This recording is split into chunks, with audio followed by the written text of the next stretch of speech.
So I arrived really early, about an hour before sunrise, and I planned that would take around an hour to get to where I am now, which is on top of cold Pike in the southern region of the Lake District. And my intention was to shoot an image looking towards the Crinkle Crags. I'd envisaged it with a nice morning glow. I've been here before, of course, but it's a shot I just wanted to retake. Now, I did look at the weather, and yes, there was a lot of fog forecasted, but I thought, this I'll leave it right. And I just hoped there might be a chance there'll be a break in the clouds. I'll just show you the view towards Crinkle Crags.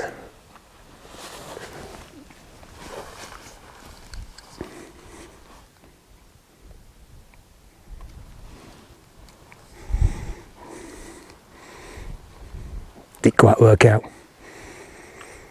Wrong choice, wrong decisions.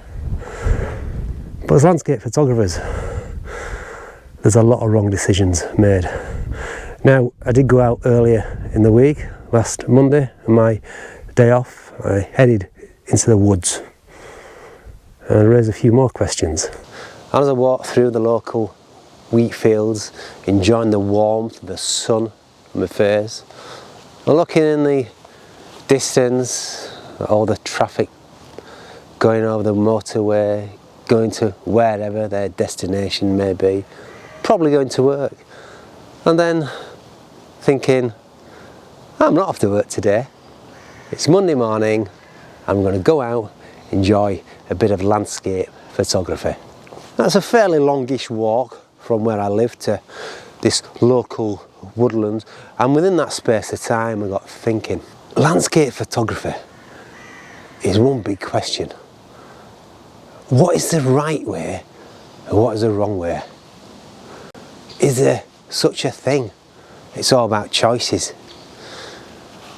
Talking of which, I've got another bag. This is the Low Pro flip side. I'm hoping this will leave some issue of access. Flip side, flip it round, camera gear at the ready, and it's fairly biggish bag. It's a 450, so hopefully it'll do me well on my long hikes. Also, a choice I made today is not to wear my hat. Not sure why I made that choice. So in this little video, I'm going to address some of those questions. Probably not answer them, but ask them why. And why do we make these choices? I'm planting myself here. I'm going to scan the scene. I'm not going to walk for miles and miles. I'm just going to sit here, wander around in this area, seeing what I can find. The autumnal colours are not quite withered. There is hints of yellows and oranges, but there's some nice light backlit. So that still works because there's still plenty of foliage.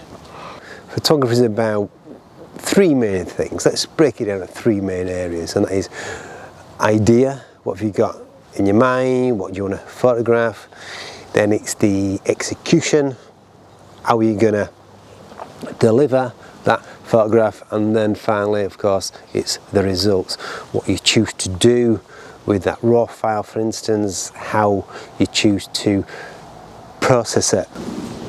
Now, I've said it many times before, I'm not so much a planner when it comes to choosing my landscape photographer. I'm not one to find a composition and return again and again and again. I just find that a bit mundane. See, what I love about landscape photography is finding new compositions, and If the conditions are right, I come away with a decent shot. If they're not quite right, then it's not as good. But I just find it a bit mundane. I just think it's not helping me be creative. I've come back again and again. However, there are those that obviously choose to do that, to perfect that scene when the conditions favour them. And again, there's nothing wrong with that. It's all about choices, but it's also about preference as well.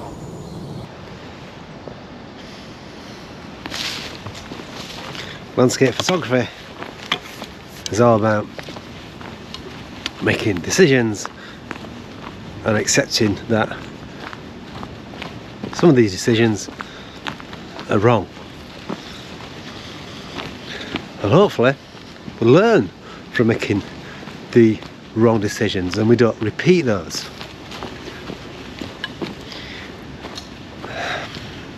Unfortunately, I haven't learned from the mistake I've just made, and that is simply to commit myself to one certain area. I've done that a fair few times, because what I do there is I put pressure on myself to find an image.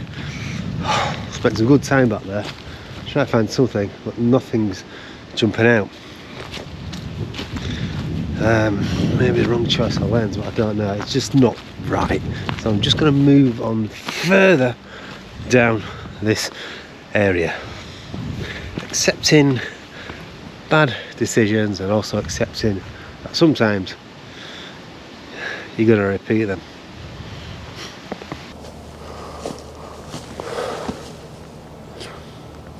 I think, this is my opinion, the more successful woodland photographers are the photographers who choose woodland as a genre. What, is that obvious? Okay. What I mean is, I seem to flit between a mountain photography for my hikes. I do like to dapple every now and then in woodland. The problem I've got, and I've learned this, that over the years, my style, my preferences, what I liked back then doesn't really interest me now, and that's what I'm slowly discovering. I've been wandering this woodland now for some time and nothing's really standing out, because I remember shooting similar images before. I don't want to do the same images, they don't really appeal to me, as I just said. There is this, and this may work for a time when I return, but I don't do that. Okay. Perhaps I do. When it's local, i.e. woodland, I feel it's best to find a composition and then return for when it suits you. Simon Baxter's a good advocate of that, and Simon Baxter in my mind is probably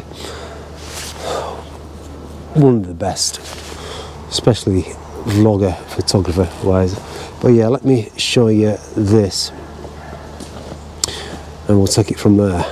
Okay, so is this a shot that I'm going to choose to return to when conditions are a bit better, where the leaves have turned, or there's a nice bit of mist in the area. I do like it. I like how it bounces. What's attracted me is, and I tend to see this a lot, it's forming a circle. You've got the foreground branch and it's at a diagonal and it's weaving itself, and it seems to loop around, and you've got a bit of contrast with the verticals. So I quite like this. F11 fogs on the branch itself, which you're sat on, by the way. Nice thick oak on the right hand side, and then you've got the distance vertical oaks as well, and there's a bit of path leading into the distance to the left hand side of the frame. That dog still hasn't stopped barking. No, I'm in that. But yeah, there is a path, so in post-process you can play around with that. Probably create some light to focus the eye or lead the eye into. But yeah, okay, so I'm going to show you this. And looking around, that's probably all I'm going to get from this little session, and then I'm going to head back home. That's it for now in the woodland.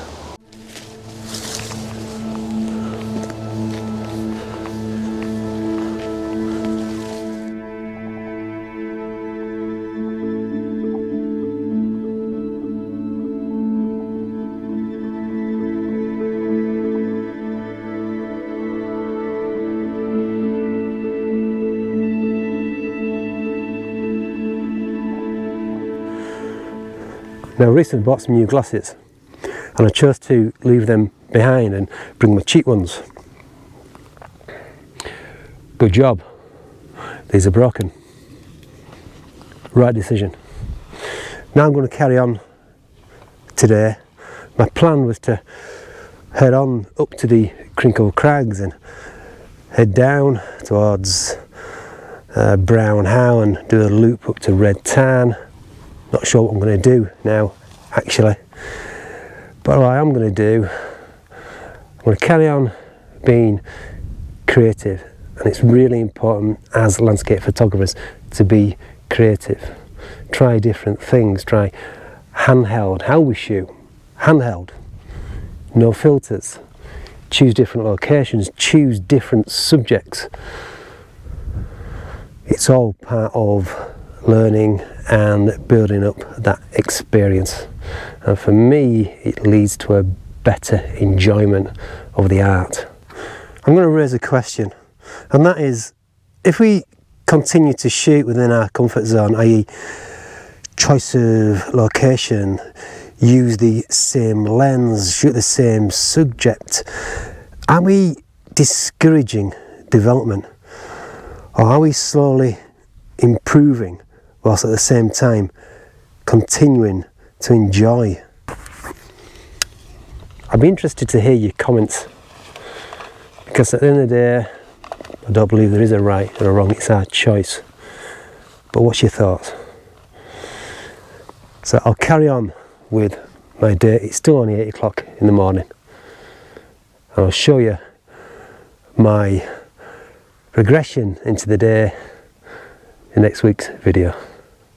Something different this week. Hope you enjoyed it. Take care for now.